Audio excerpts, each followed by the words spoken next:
이처럼 2017년 이후 중국 속 한류는 이 사드 배치로 인한 한중 관계의 악화와 그리고 이로 인한 중국의 한한령으로 크게 위축되었고, 특히 경제적인 측면에서 한류의 피해가 매우 크게 나타났습니다.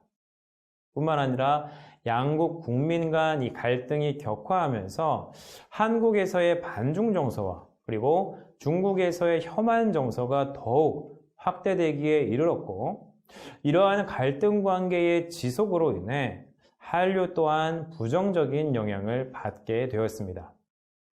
이런 가운데 2020년 초 이 중국에서 시작한 코로나 바이러스는 WHO에 의해 팬데믹으로 규정되면서 전 지구적 재난으로 인식되기 시작하였습니다. 그리고 이 코로나19가 팬데믹으로 규정되면서 우리는 새로운 생활 양식을 경험하게 되었는데요. 바로 언택트라고 불리는 비대면 생활 양식입니다. 이러한 비대면 생활 양식은 새로운 사회적 문화로 완전히 자리 잡게 되었고, 이제는 비대면이라는 단어가 낯설지 않게 되었습니다. 저도 이 코로나가 발생하고 한 2년이 넘는 시간 동안 온라인 화상을 통해서만 강의를 진행했었는데요. 처음엔 매우 낯설고 이상했지만 이젠 오히려 대면이 낯설게 느껴지고 있습니다. 자, 코로나가 그만큼 인간의 생활 양식 자체를 크게 바꾸어 놓은 것인데요. 중국 속 한류 역시 코로나19로 인해 새로운 전기를 마련하게 되었습니다. 코로나19로 인한 언택트 문화의 확산과 정착은 사람들이 이 온라인 환경에 빨리 적응할 수 있도록 만들어 주었습니다. 그리고 사람들이 콘텐츠를 소비하는 양식도 크게 바뀌었는데요. 특히 코로나19로 인한 비대면의 일상화는 이 동영상 플랫폼 OTT라는 새로운 방식의 소비 플랫폼이 빠르게 성장할 수 있는 계기를 마련해 주었습니다. 자, 사람들은 컴퓨터나 스마트폰만 있으면 전 세계 콘텐츠 유통망에 손쉽게 접속할 수 있게 되었고, 이러한 플랫폼을 통해 언제 어디서나 자신이 원하는 콘텐츠를 소비할 수 있게 되었습니다. 이 중에서도 대표적인 OTT 플랫폼이 바로 넷플릭스와 유튜브입니다. 여러분들께서도 아마 많이 사용해 보셨을 거라고 생각이 되는데요. 요즘에는 이 유튜브와 넷플릭스만 있으면 시간이 어떻게 가는지 모를 정도로 이 안에 무궁무진한 콘텐츠를 담고 있습니다. 특히 과거 한 나라의 문화 콘텐츠가 다른 나라에서 소비될 경우 어떠한 과정을 거치게 되냐면 수출을 거치게 되고, 그리고 유통을 거치고 소비가 되면 사람들의 공감을 얻는 이러한 방식으로 전파가 되었습니다. 그런데 이 새로운 방식이라고 하는 OTT 방식은 이러한 기존의 유통 방식과 완전히 다른 방식으로 콘텐츠를 소비할 수 있도록 만들어주고 있습니다. 자, 콘텐츠가 생산이 되면 전 세계 유통망을 통해서 동시에 콘텐츠가 배급이 되고, 또 동시에 소비가 되면서 이 사람들이 서로 공감할 수 있는 방식이 바로 이 OTT를 통한 방식입니다. 그래서 국가 간 문화 콘텐츠 전파의 방식이 완전히 새로워진 것이죠. 이런 측면에서 한류 역시 코로나19로 인한 비대면 생활 양식에 영향을 받았다고 볼 수 있습니다. 코로나 팬데믹 이후 이 한류 콘텐츠가 OTT를 기반으로 하는 이 글로벌 플랫폼을 통해 전파되면서 전 세계 사람들이 동시에 한류를 소비할 수 있게 된 것인데요. 한류의 전파 방식 역시 새로운 방식으로 전환된 것입니다. 특히 이 넷플릭스라는 글로벌 플랫폼을 통해 한국의 영상 콘텐츠가 전 세계 사람들에게 소비되면서 한류는 다시 한번 빠르게 확산하게 됩니다. 그 결과 이 한국의 좀비 드라마인 킹덤이 미국에서 놀라운 시청률을 기록하였고요. 그리고 넷플릭스가 동아시아 지역에도 서비스를 시작하면서 중국을 제외한 이 아시아 대부분의 지역이 한류의 영향권 안에 들어오게 되었습니다. 이후 2020년 6월 이 한국 드라마 사랑의 불시착이 일본에서 시청률 1위를 기록하였고 그 밖에도 인도라든가 대만, 태국, 싱가포르, 필리핀 등 이런 동남아시아와 동아시아 국가들에서 다수의 한국 드라마가 이 넷플릭스 순위에서 시청률 10위 안에 오르는 성과를 거두었습니다.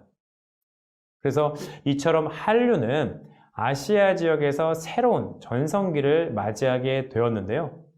이후 오징어 게임이 또 소위 초대박을 터뜨리며 한류가 새롭게 기지개를 켜게 됩니다.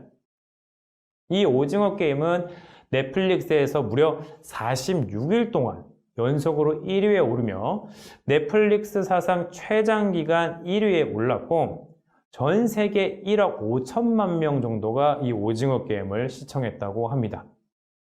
그리고 이 오징어 게임의 흥행으로 한국의 놀이 문화인 무궁화 꽃이 피었습니다와 딱지치기 그리고 뽑기 등이 전 세계적으로 유행하기에 이르렀고 오징어 게임은 다수의 시상식에서 수상을 차지하며 한류 콘텐츠의 위상을 알리기도 하였습니다. 그리고 오징어 게임 이후에도 마이네임이라든가 지오 그리고 지금 우리 학교는 등의 넷플릭스 컨텐츠들이 연속으로 흥행하면서 한류 컨텐츠 확산에 기여하고 있는 중입니다.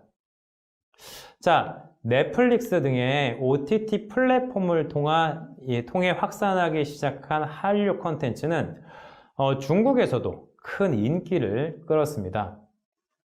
오징어 게임이 인기를 끌며 오징어 게임을 베낀 프로그램이 등장하여 또 국내에서 논란이 되기도 하였고요.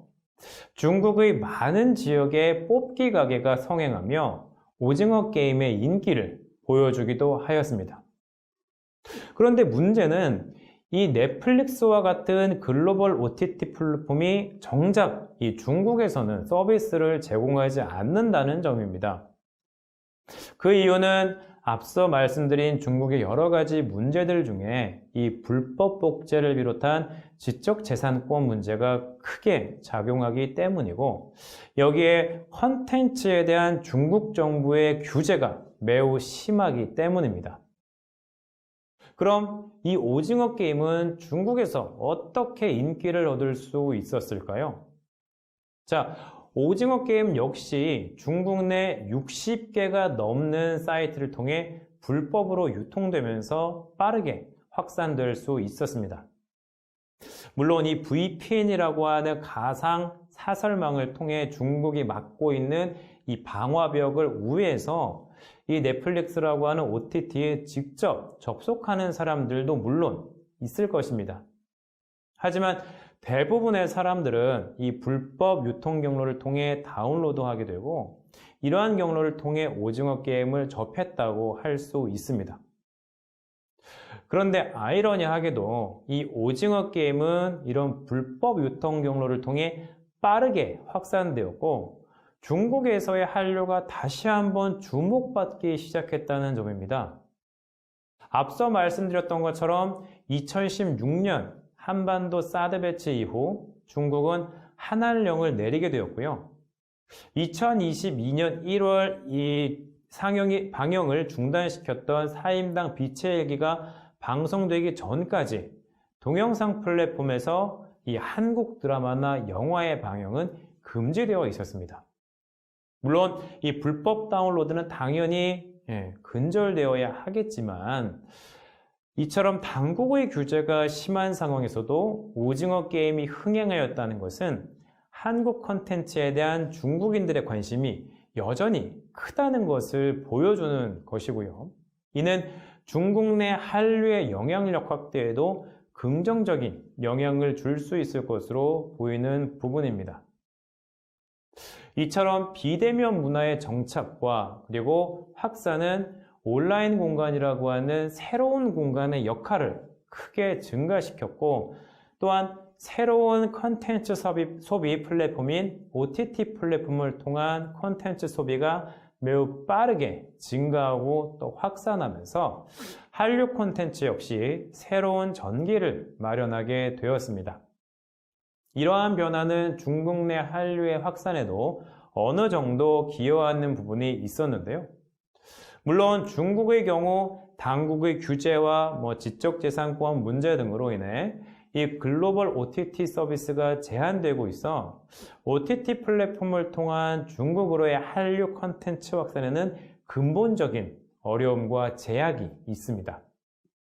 자, 그럼에도 불구하고 중국 내 한류 확산에 이 OTT 플랫폼이 중요한 이유는 OTT 플랫폼을 통해 다양한 한류 콘텐츠가 전 세계적으로 확산될 수 있고요. 또 한류 콘텐츠의 확산으로 한국과 한국 대중문화에 대한 관심이 또한 세계적으로 증가하였기 때문입니다. 이러한 현상은 분명 중국에도 영향을 주는데요. 오징어 게임에서도 볼 수 있는 것처럼 오징어 게임의 전 세계적인 흥행은 한알령으로 인해 한류 콘텐츠가 크게 제한되어 있는 중국에서도 큰 관심의 대상이 되었던 것입니다. 그리고 비록 불법 다운로드의 형태로 콘텐츠가 소비되고 유통되었지만 중국에서도 엄청난 인기를 끌며 이 한류 확산에 대한 기대를 불러일으키기도 했기 때문입니다. 그리고 한류 콘텐츠에 대한 관심의 지속은 향후 한알령의 철폐와 그리고 중국 내 OTT 서비스의 가능성 등 이 새로운 한류 확산에 긍정적인 조건이 마련되었을 때 중국인들의 한류 콘텐츠 소비에도 긍정적인 영향을 미칠 수 있기 때문입니다.